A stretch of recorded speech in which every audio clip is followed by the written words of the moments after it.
on your boy's neck? Yeah, I guess it's just how I was raised. Look at these grades. They're a disgrace. No TV for a week. Why, you little... You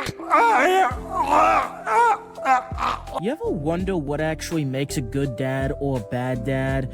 Is it how much they love their kids, how much they take care of their kids, how much they provide for them, how good the kid turns out? Well, fellow Basement Joes, in today's video, I will be trying to answer that question. Now, happy Father's Day, and let's get into it. Now, the 18th worst father among all the Primarks is Conrad. Don't get me wrong, I effing love Conrad as a character, but bro literally set up the Night Lords in a way that they would go extinct after his death. Now, he was wrong, unfortunately, but yeah, no good dad would do that. Also, no good dad, and keep in mind, I am taking circumstances into, this. Like, obviously, someone like Gilliman who grew up in a loving home is gonna have a big advantage when it comes to being a good dad, but I'm taking everything into account, and yes, Conrad's crappy circumstances do play into him being this low. Just because he grew up really badly doesn't mean that I'm gonna, forgive him for being such a god-awful dad. Also, he simply sat back and watched all of his sons turn into genocidal psychopaths when they were initially just, bloodthirsty and, acted like psychopaths to avoid bloodshed, but now they just really enjoyed it. So yeah, he watched all of his sons turn to psychopaths and actively wanted to kill them, and actively set them up for failure. Next up, Angwan. Now, Angwan isn't as bad of a dad, because, again, okay, so both Angwan and Conrad were both heavily mentally ill. I just feel like Angwan is like a teensy tiny step above him, but that's not saying too much. He killed so many of his kids, but I'm not gonna lie, his circumstances were way worse than Conrad. That's why I put him up higher. Now, don't get me wrong, I wouldn't want to be either of these guys. They both grew up really badly, but the thing is, all Conrad had to do was just be like, nah, man, I'm gonna do my own thing. Fate isn't real. Don't get me wrong, I still like Conrad as a character, but that's literally all he had to do to break his curse. Angwan was slowly dying because his brain was mush. Can't exactly make the best decision, though. But still, despite that, though, he beat many of his sons to death, would have his sons decimate themselves if they couldn't take a planet in, like, 30-something hours. And, yeah, all in all, not the best daddy. Next up, Alfarius. Bro literally has his sons fighting amongst each other, the Imperium and Chaos, because he couldn't just talk to them and tell them what side they were actually on. I say them because they had two dads, but whatever, you get what I mean. Next up, Corvus. Now, I know a lot of people are going to be like, huh, Corvus? But the thing is, I'm taking into account all of their kids. Being a 10 out of 10 dad to one of your kids is nice, but not so nice when you kick the other kid out at 18 for no reason. Well, not for no reason. Anyway, so when the first Raven Guard met with Corvus grew up on a slave planet, being a slave and whatnot, and wasn't a big fan that, his kids were pretty much slave owners themselves who would, capture people who were once enemies and put them in labor camps to, manufacture stuff. He wasn't a big fan of that. And so instead of just, talking it out, or, maybe just asking them to be nice and showing them a better way, he exiled the majority of them and used the remainders as cannon fodder. What a dickhead. Now, to be fair, he did treat all the Raven Guard, he raised very well, but that doesn't really matter when the first thing you do to your stepson is, give him the belt. Well, not even your stepson, still biological, but yeah, you get what I mean. Very crappy dad to some of his kids, very lovely dad to some of his other kids, but due to it being a gamble, he's super low. Next up, Mortarion. And he essentially sent a massive chunk of his legion to gay conversion camp. Okay, that's a bit of a joke, but pretty much the Dusk Raiders were pretty much the Death Guard before they met their daddy were pretty much like the White Skies. They're pretty much like Value Brand White Skies. Second he showed up, he literally just disintegrated all of their culture, and he sent all of the psychos to psychic conversion camp, pretty much. He was not a big fan of psychos, so yeah, he's not accepting you for who you are. He's a massive dick, and he will replace all your combat doctrines with drinking poison, then walking through poison. Next up, Potawabo. Potawabo is not the worst dad, But that's only in comparison to everyone else, yo. Don't go wrong, I love Portawabo, but he is a really crappy father. Now, straight up, he was so strict with his kids and showed them such little love, but all they wanted was his love, that an artillery officer would auto fire on a fellow artillery officer on quote-unquote accident in order to kill that guy, so he would be further up in the rankings, so he could join the Trident. The Trident being 3 Space Marines who Portawabo would personally commune with. Although one time one of these Trident members failed him, so he beat him so badly that he was forced into a dreadnought. Another time a Trident member failed him, so he peeled his armor off like a fucking banana. How do you even be doing... Oh, okay. How do you even be doing that? Like, bro needs to chill. Also, he ordered all of his kids to, door-to-door exterminate an entire planet, which was the planet that they came from. So many of these Space Marines went back home to whip apart their own families with their bare hands, and Space Marines who didn't were shot on sight. Don't get me wrong, he was very mentally F at the time, but, I think he probably should just, went on space vacation instead of doing all that. Also, he let his sons traitor. Also, the other thing, I'm not really counting all these Primarks when they, turn traitor. I know I just said that, but whatever. I'm not really counting them, after they turn traitor. I'm mostly counting them, during the Great Crusade and when they first, found them. And Portawabo's been a shitty dad since day one. Literally meets up with his kids and decimates them immediately. You know what? Maybe he should have been, though. Whatever. Literally meets up with his kids and decimates them immediately. What a fucking dickhead. Next up, Fulgrim. Fulgrim, if this was a how much do you love your kids, he would be probably 3. And, yeah. But the thing is, love is very important. But, not leading your kids into a suicidal charge to prove your own glory is also very important. Fulgrim would go through Space Marines almost as fast as Portawabo. Except, unlike Portawabo, who, that was his kind of military, tactics, and, he had armor, he had all this stuff. Portawabo would head charge without any of that stuff just to prove his own glory. He once took a planet with 8 Space Marines just to pretty much win a bet. He was an arrogant dickhead who, although loved his kids immensely, had no problem sending them out to die in horrible tactics just so that to prove themselves. For example, he would send his sons he would intentionally allow some of his sons to get encircled, so that way when they flew the encirclement, he could be like, yeah, look how cool my sons are. Yeah, so, don't get me wrong, being loved by your dad's cool. Not being thrown into a bonfire to prove how tough you are is also really cool. Next up, Pharos-Manus. Pharos-Manus kind of loved his kids, but kind of failed him, refusing to communicate that, hey, these metal hands aren't intentional, it's kind of a curse, and I'm going to remove them after the Great Crusade. So, didn't really stop his kids from, becoming flesh is weak, boop, boop, boop, boop, and, mutilating themselves in order to, be more like him. He never fucking said anything about that, although he did say that after the Great Crusade was over, he would, get them to knock it off, but, that would have been a bit nice if it was sooner. Also, he had no problem backhanding the shit out of his sons. But again, his sons were safer.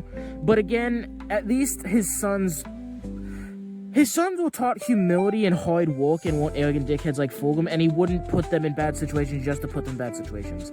He would put them in bad situations to test them, but not just to prove how big his dick was. Next up, Lionel Johnson. Now, Lionel Johnson, never really that emotionally available to his sons. Pretty much he had a bunch of trauma, and his way to get through trauma was warfare, and he just assumed all of his sons were the same way. So his dad-son thing didn't really communicate him, just sent him off to, the home world, which was kind of stupid, but just kind of a dick move. But again, he could have killed him, but he didn't. And again, he was never bad to his kids. He just never really communicated, and although he did like them, I wouldn't really say love. They were more just tools for him. But again, he was never overtly cruel to them. And some of the ones who were closer to him, he did love. He just was emotionally stunted and didn't really know how to express. Next up, Rogel Dorn. Now, Rogel Dorn has emotions. Again, Bo literally had a blankie that his grandpa gave him, and he did love his sons, but his emotions just weren't as strong as the rest of the Primarchs.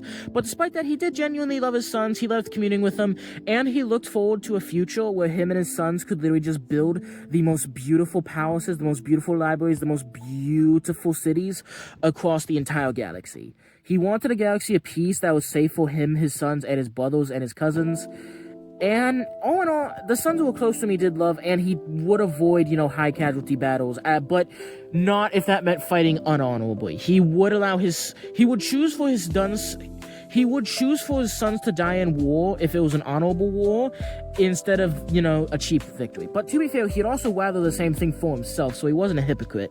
And again, he was a very smart tactician, and would almost certainly avoid any outcome that involved a lot of his sons dying.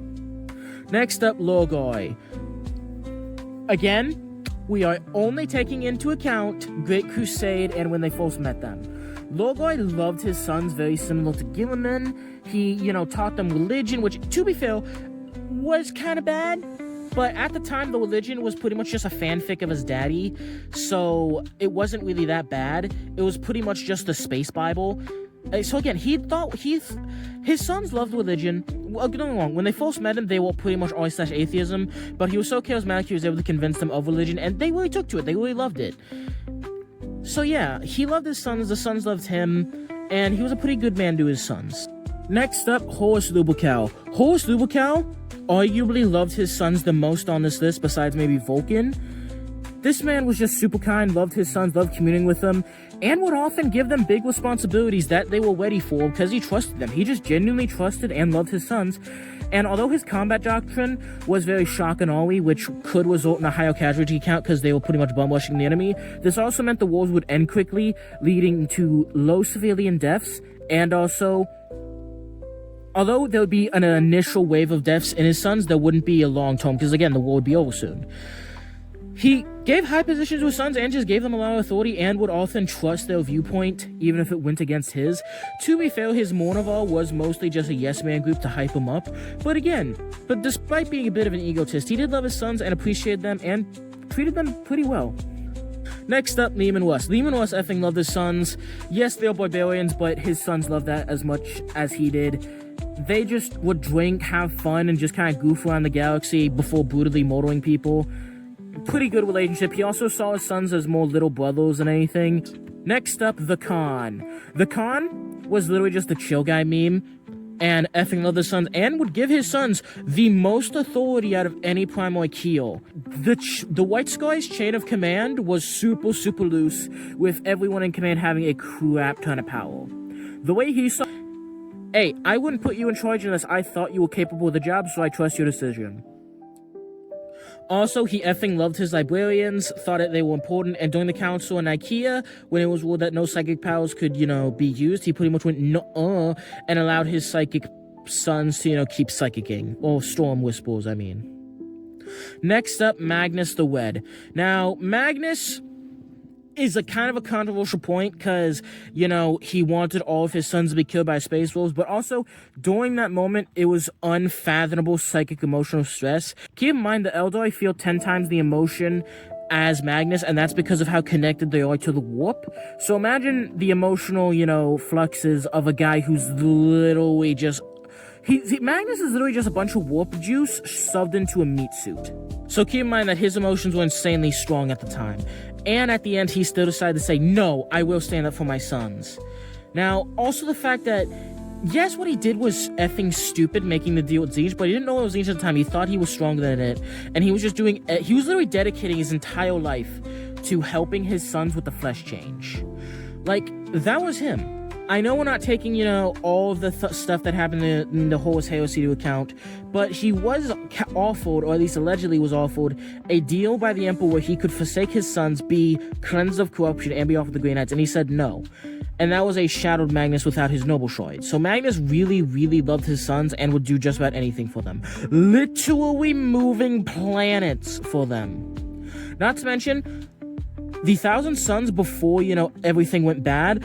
If I could be a space marine, I might want to be a Thousand Son. You get a crap ton of independence. You can literally do whatever you want. You can do your own research. You can literally just stay on Prospero and be a book nerd. You can join Magnus in a crusade. And by the way, the crusade wasn't really a crusade. The Thousand Son just kind of bounced around doing whatever the hell they wanted. It was so, so awesome. Also, you could stay on Prospero and literally be... you could stay a member of your family. Like, most of the Thousand Sons still had their families. Like, you know, they take a kid, they shove Space Marine stuff into them, the kid goes back to them when, you know, they're Space Marine, and just kind of hangs out before, you know, going on a crusade or, you know, being a bookworm again. The only really bad thing about being a Thousand Son is the flesh change, which is horrible, and Magnus did everything in his power to prevent that. Next up, Gilliman. Now, Gilliman is such a good dad. There's really no flaws with him. Simply put, he loved his sons, treated them fantastically. You know, he is a milquetoast Primark. Of course, he treated his kids better. He loved his kids. In the modern Neo, he doesn't really love them that much. Mostly, he just uses them as tools. But again, this is mostly Great Crusade when he was still a happy guy. Next up, Vulcan. Vulcan literally took a nuke for his kids. Like, his kids were dying, so he literally charged Portawabo, ate a nuke to the face, then got back up to help protect his kids and allow some of his kids to escape. Unfortunately, the Salamanders took the most casualties during the drop site massacre, but again, he just loved his kids. Again, similar to the Thousand Sons, the Salamanders could remain members of their families. There wasn't as much, you know, freedom, but again, it was pretty freedom. They could do whatever they wanted in their downtime. Not to mention, Vulcan literally saved the Salamanders. The Salamanders were dying out because of how selfless they are. You know that scene in Captain America where Steve Rogers jumped on a grenade?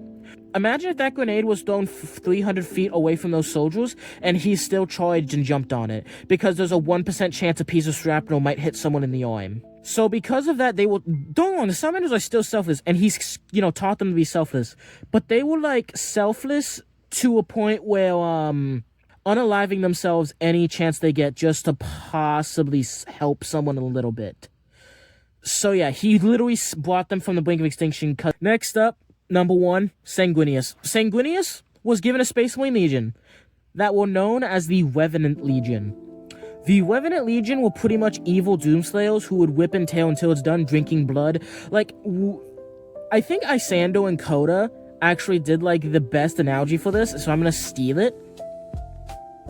Imagine you hire a vet to come to your house to put your dog down, and they pick up the dog by the neck, squeeze, they go outside, and you hear a loud thud against the concrete, and the doctor comes back in demanding his $20. That's the Blood Angels. They would whip and tail until it's done, eating everything, cannibals, savages, disgusting, and when they realized that they found their dad, they were terrified that their dad would punish them, reprimand them, beat them. They were terrified. And Sanguinius simply watched them in combat, saw how brutal they were, and instead of punishing them or demanding that they change, unlike a certain someone who abandoned all of his kids and, you know, decided to just have new kids, you fucking asshole emo, he decided to teach his kids how to paint. He taught them how to finger paint. At first, it was with the blood of their enemies, and then it was with, you know, pink, red, purple. And he also taught them just how to, you know, sculpt, and how to forge, and how to do lovely hobbies, how to redirect their vicious anger to nobility, kindness, and art. For example, he would have them fight alongside the Lunar Wolves, Ultramarines, Thousand Sons, you know, all these, you know, very noble chapters. All these very noble legions to teach them nobility. He also hid the red thirst from everyone because he thought that the Emperor might kill his sons if the Emperor found out. The Emperor probably knew and probably didn't care, but whatever. Anyway, he did everything in his power to protect his sons and truly loved them, and had some of the best relationships and best moments with his kids. So yeah, what do you think about this video? Do you think my criteria kind of taking everything into account was fail? Do you think that if I'm taking everything into account, including their own childhood, guys like Conrad, Angron, and Mortarion should be higher? I definitely think that Magnus is a controversial pick, but that's it's my list. I think he deserves it. Anyway, what do you think of this video? Please leave your thoughts and opinions and discuss in the comments below, and I will catch you in the next one.